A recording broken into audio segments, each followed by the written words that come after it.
May mga nagsasabi na kaya sila nag-cheat kasi hindi na nila nararamdaman yung partner nila. Kaya sila nag-cheat kasi nagkukulang yung partner nila. Kaya sila nag-cheat kasi hindi na sila tulad ng dati. Pero kapag ba may kulang sa relasyon, ang solusyon ba ay manloko? Cheating is a choice, not an accident. Not a mistake, pinag-isipan yan. Pinayagan mo ang sarili mong lumayo. Magsinungaling at manakit.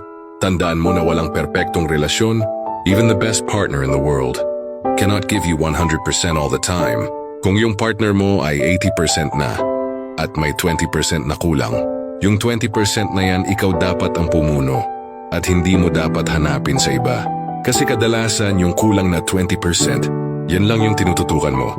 At yung 80% na binibigay ng partner mo, kinakalimutan mo na lang. Tapos akala mo kung nakahanap ka ng iba panalo ka. Pero hindi mo alam panandalian lang lahat ng yun. Love is not just about feelings. It's about commitment, respect, and integrity. So if you've ever cheated on, remember it was never your fault. And if you're tempted to cheat, ask yourself, bakit ko sisirain ang tiwalang pinaghirapan? Para lang sa panandaliang saya. Kasi tandaan mo, ang tunay na pagmamahal hindi taksil.